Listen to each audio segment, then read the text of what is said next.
Del año 1977, así estamos avanzando en esta tarde de lunes, día complicado, amigues. @maldita suerte FM, nuestra vía hoy, prácticamente la única vía de comunicación. A través de Twitter, sí, bueno, después está Telegram, TikTok y todas esas cosas.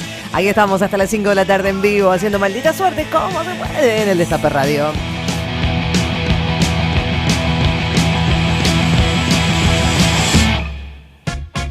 Hacemos las valijas, sellamos el pasaporte y nos preparamos a embarcar.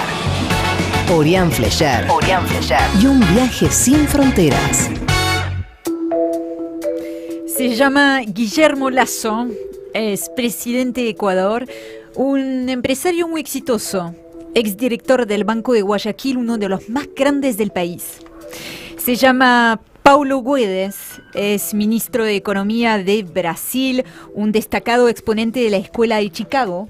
Mira. Un hombre fuerte en el gobierno de Jair Bolsonaro.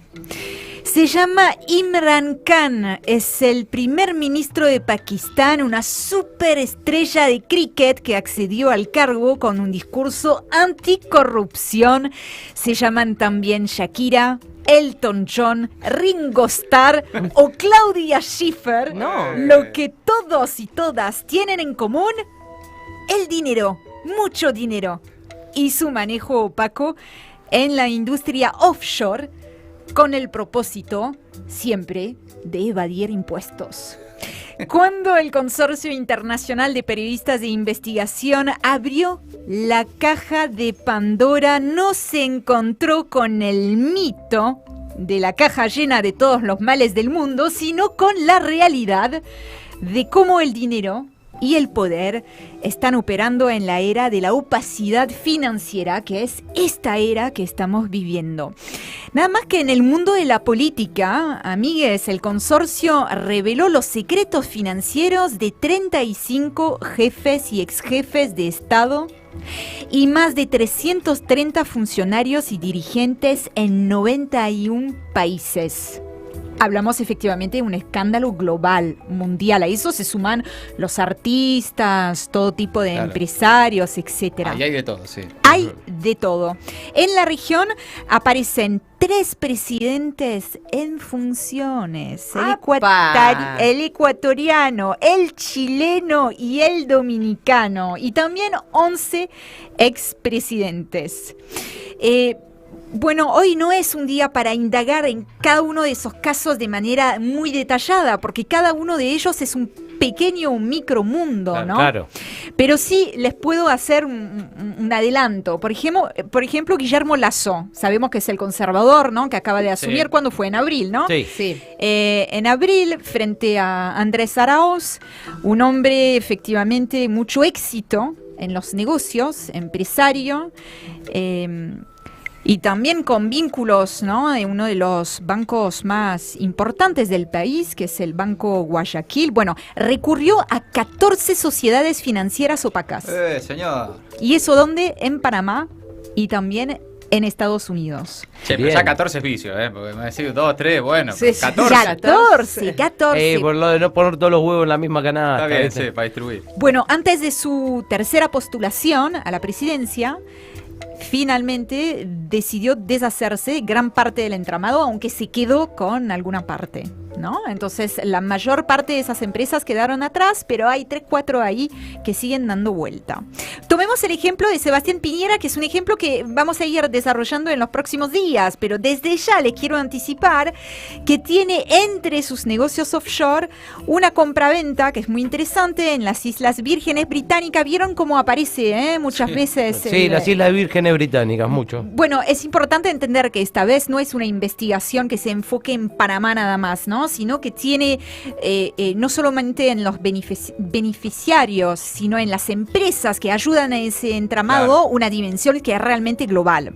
Entonces, en el caso de Sebastián Piñera, tiene entre sus negocios un proyecto minero que se llama Dominga, que ya fue objeto de escándalo y de investigación por parte de la Fiscalía en Chile, y que es una operación que además involucra a uno de sus mejores amigos, porque claro, los buenos negocios quedan entre amigos, Claro, obvio. que es el empresario Carlos Alberto Delano. Entonces, ¿de qué estamos hablando? Estamos hablando de de la Caja de Pandora, es la mayor colaboración periodística a nivel mundial en la historia. Estamos hablando de 600 periodistas, 150 medios, 2 años de trabajo.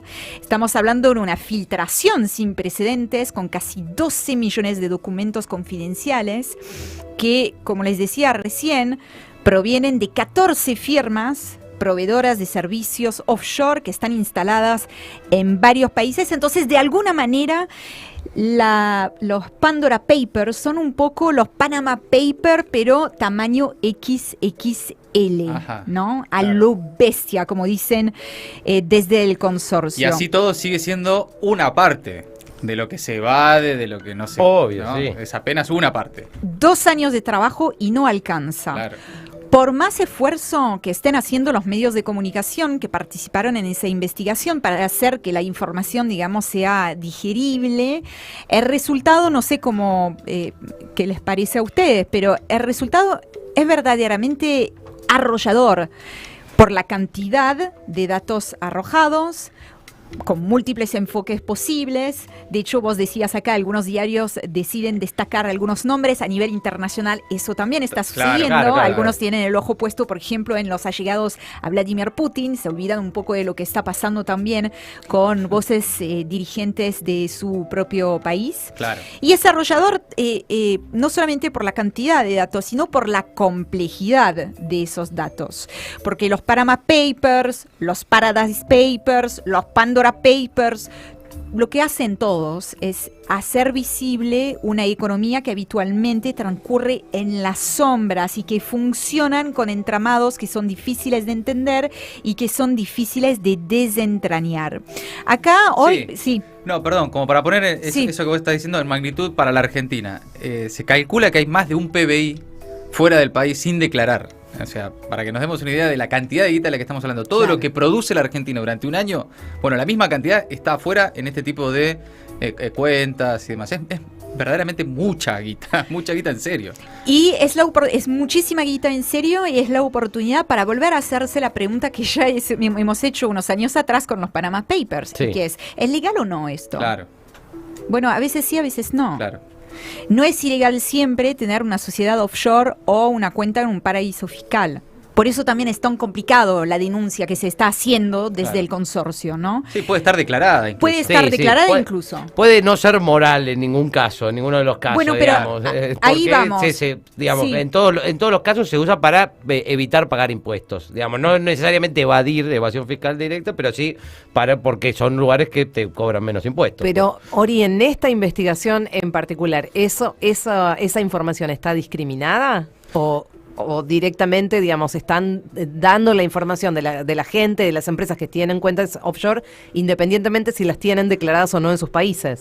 Sí, Ah. ellos dan toda la información, porque hay información bien. que puede eventualmente no haber llegado al conocimiento de la opinión pública, que también es un problema. Claro.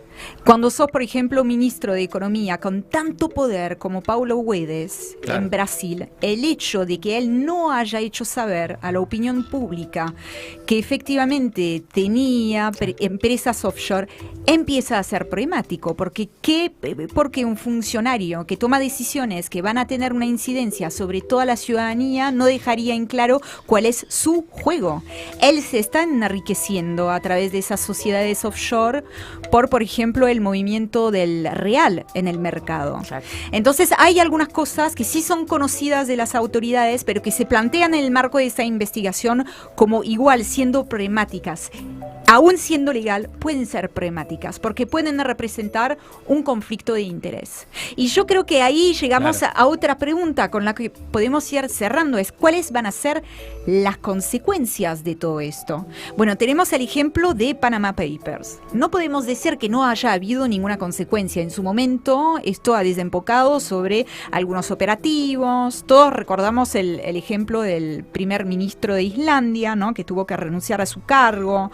Hubo otro ministro en España también que fue obligado. Hubo cambios de leyes en una decena de países. No es que no hubo nada, pero la verdad es que en muchos lugares o no se cambió absolutamente nada, o se cambió algo para no cambiar nada. Sí, claro. Y me parece, no sé ahí lo que ustedes opinarán, pero que en Argentina ni siquiera con lo que se supo de Macri, se logró instalar en la agenda del debate público. Ni siquiera se habló Sí, verdaderamente. No, y además arroja hay una discusión histórica en la Argentina de cómo conseguir dólares, ¿no? Cómo hacer que ingresen dólares a la Argentina, ¿no? A través de exportaciones, del agro, cómo generar divisas. Y mucha gente dice, la Argentina tiene un problema de generación de divisas. Bueno, en parte puede ser, pero claramente hay otro grandísimo problema, que es que esas divisas se van de esta manera. Sí. Aunque vos tengas un PBI fuera de la Argentina, es tanto o más problemático que la dificultad que tenés para que te ingresen dólares. Sí.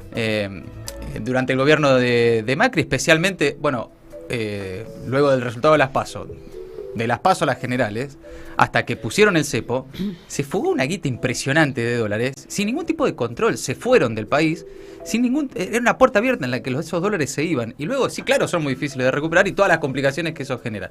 Hay claramente ahí una discusión que si no se pone toda esta evasión sobre también las discusiones de política económica, está faltando una parte. Sí, hay un tema que es que también, digamos, te diría que desde el punto de vista de los estados, de cualquier estado, es inentendible la existencia de guaridas o paraísos fiscales, digamos. Ahí es donde se dirime también otra cuestión, que es quién tiene el poder, si los estados o el poder económico. Bueno, pero lo que deja ahí en claro ese tipo de investigaciones es que en realidad la clase dirigente que debería preocuparse por eso, Claro, también. le está sacando el jugo a ese sistema. Estamos hablando de Tony Blair, estamos hablando de ministros, de presidentes en funciones, de expresidentes, de futuros presidentes. Líderes mundiales, Estamos hablando de eso. Entonces que la élite que nos dirige y que supuestamente debería gobernar en el sentido de algún interés, digamos, del pueblo, Sí. ¿no? Al menos según su cosmovisión, lo están haciendo en la realidad para intereses propios. Ese es un problema. Y cierro con eso. También eso tiene consecuencias muy concretas, como las que acaba de ejemplificar Mati, sobre el buen funcionamiento de la economía de un país, sus chances a futuro, etcétera. A mí en lo personal me preocupa también lo que va a pasar en las urnas, no solamente acá, digo en general, digamos, en los procesos democráticos. Estamos en contexto muy especial de profundización de la desigualdad. Hace unos días apenas acabamos de decir que en Argentina había un 40% de personas que viven en la pobreza. Ese dato es un dato que se multiplica, digo, en muchos países del mundo. Y especialmente en este último tramo, ¿no? Con la pandemia. Exactamente, en este último año y medio esa tendencia se vio muy profundizada, y hay otra cosa que se vio muy profundizada, que es el avance del autoritarismo. Entonces, cuando tenés ese panorama y que le echas nafta al fuego, ¿no? Con esa realidad de toda una clase dirigente y todas unas élites que están en realidad ahorrando guita a las expensas de la ciudadanía, es un combo complicado. Y lo seguiremos porque esto me parece que como lo explicaba, se destapó algo, ahora veremos hasta dónde llega, ¿no? Y ahora están todos como sacando comunicados, tratando de explicar, vamos a ver si eso tiene consecuencias políticas, si queda ahí en y eso. si las consecuencias políticas van hacia la izquierda o si van hacia la derecha. También. Y veremos. Bueno, los Pandora Papers, te lo explicó Orián Fleischer, Maldita Suerte. El Destape Radio 107.3